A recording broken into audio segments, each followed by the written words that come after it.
ओम नमः शिवाय। जय श्री कृष्णा। भगवान शिव की पूजा करने के लिए प्रदोष व्रत सबसे उत्तम व्रत माना गया है। इस वर्ष माघ महीने का दूसरा प्रदोष व्रत 21 फरवरी दिन बुधवार को पड़ रहा है। 21 फरवरी को प्रदोष काल में पूजा का शुभ मुहूर्त होगा शाम के 6:15 से लेकर रात के 8:47 तक।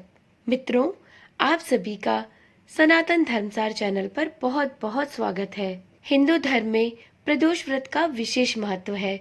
यह दिन पूरी तरह से महादेव को समर्पित है।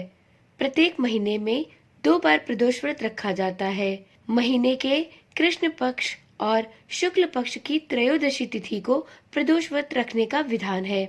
इस बार माघ महीने में दूसरा प्रदोष व्रत 21 फरवरी दिन बुधवार को पड़ रहा है। मान्यताओं के अनुसार इस दिन भगवान शिव की पूजा की जाती है और शिव जी की पूजा करने और उनके निमित्त व्रत रखने से महादेव की विशेष कृपा प्राप्त होती है। तो चलिए जानते हैं माघ माह में पड़ने वाले दूसरे प्रदोष व्रत का शुभ मुहूर्त क्या है। प्रदोष व्रत की पूजा सामग्री और पूजा विधि के बारे में। प्रदोष व्रत के दिन शाम के समय भगवान शिव की पूजा करनी चाहिए।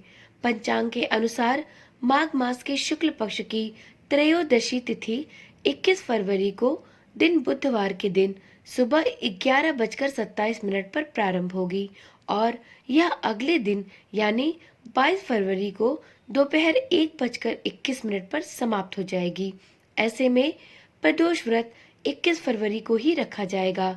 इस दिन प्रदोष काल में पूजा का समय शाम 6:15 से लेकर रात के 8:47 तक है। इस प्रकार प्रदोष व्रत रखने वाली सभी महिलाएं प्रदोष काल में अपनी पूजा को शाम के 6:15 से लेकर रात के 8:47 तक अवश्य पूर्ण कर ले। ऐसा माना जाता है कि प्रदोष व्रत का संपूर्ण फल तभी प्राप्त होता है जब प्रदोष व्रत की पूजा प्रदोष काल में ही संपूर्ण की जाए। तो आप शाम 6:15 से रात के 8:47 के बीच में अपनी प्रदोष काल की पूजा अवश्य पूरी कर ले। तो चलिए वीडियो में आगे जानते हैं प्रदोष व्रत में किन पूजा सामग्रियों की आवश्यकता पड़ती है। तो इसमें भगवान शिव की प्रतिमा, फल फूल, सफेद मिठाई, सफेद चंदन, बेलपत्र, अक्षत, कलावा, दीपक, कपूर, धूप बत्ती और शहद इत्यादि की आवश्यकता पड़ती है। प्रदोष व्रत की पूजा विधि। प्रदोष व्रत के दिन सुबह उठकर स्नान करें। इसके बाद अपने मंदिर की साफ सफाई करें। मंदिर को गंगा जल छिड़क कर शुद्ध कर लें। इसके बाद भगवान भोलेनाथ का ध्यान करें और व्रत का संकल्प लें। बिना व्रत का संकल्प लिए कोई भी पूजा या व्रत नहीं करनी चाहिए। इस दिन शाम के समय भगवान शिव की पूजा करने की परंपरा है। ऐसे में पूजा की शुरुआत शाम के समय ही शुरू करें तो ज्यादा अच्छा होता है। या फिर आप सुबह में संकल्प लेकर शंकर भगवान की पूजा कर ले और शाम को प्रदोष काल में मुहूर्त के अनुसार अवश्य पूजा करें, क्योंकि प्रदोष व्रत का सबसे उत्तम फल प्रदोष काल की पूजा की वजह से ही प्राप्त होता है। इस दिन विधि पूर्वक शहद, घी और गंगा जल से शिवलिंग का अभिषेक करें। इस दिन देसी घी का दीपक भगवान भोलेनाथ के आगे अवश्य जलाएं। इसके बाद शिवलिंग पर कनेर के फूल, बेलपत्र और भांग को चढ़ाएं। अंत में भगवान शिव की कथा और आरती अवश्य करें। भगवान शिव के मंत्रों का जाप करें। शिव जी को फल और मिठाई का भोग लगाएं। पूजा संपन्न होने के बाद आप अपने व्रत का पारण करें और प्रसाद को अपने परिवार के सभी जनों में वितरित करें। अब वीडियो में जानते हैं एक सबसे महत्वपूर्ण बात। आपको प्रदोष व्रत करने या भगवान शिव की पूजा करने में कुछ चीजों का विशेष रूप से ध्यान रखना चाहिए। प्रदोष व्रत के दिन 5 चीजें भगवान भोलेनाथ को कभी भी नहीं चढ़ानी चाहिए। अक्सर हम पूजा के बारे में पूरी जानकारी न होने की वजह से कुछ गलतियां कर बैठते हैं।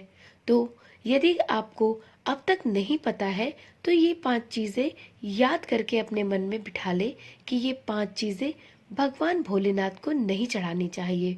प्रदोष व्रत हो या भगवान शिव की कोई भी पूजा, भगवान शिव को ये 5 चीजें कभी भी नहीं चढ़ाई जाती हैं। तो चलिए जानते हैं कि ये 5 चीजें कौन सी हैं जिन्हें भगवान शिव को कभी अर्पित नहीं करना चाहिए। पहला है सिंदूर। जी हाँ, भगवान भोलेनाथ को सिंदूर नहीं चढ़ाना चाहिए। इसके स्थान पर आप भगवान भोलेनाथ को पीले चंदन या सफेद चंदन से तिलक करें। भगवान भोलेनाथ को हल्दी भी अर्पित नहीं की जाती। तीसरा है तुलसी दल। जी हाँ, भगवान भोलेनाथ को तुलसी के पत्ते भी नहीं चढ़ाने चाहिए। चौथा है केतकी के फूल। ऐसा माना जाता है कि भगवान शिव ने केतकी को शाप दिया था, इस वजह से प्रभु भोलेनाथ को केतकी के फूल भी नहीं चढ़ाए जाते। और अगला है नारियल का जल।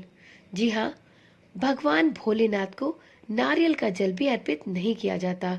इसकी जगह आप दूध, दही, शहद, इन सभी से आप भगवान शिव का रुद्राभिषेक या अभिषेक कर सकते हैं, परंतु उन्हें नारियल का जल भूलकर भी अर्पित ना करें।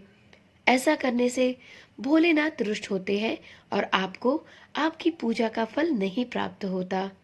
आशा करती हूँ आज की वीडियो में दी गई जानकारी आपके लिए काम की रही होगी। यदि वीडियो पसंद आई हो तो वीडियो को एक लाइक अवश्य दें। तो चलिए फिर मिलते हैं एक नई वीडियो, एक नई जानकारी के साथ। तब तक के लिए ओम नमः शिवाय। जय श्री कृष्णा। राधे राधे।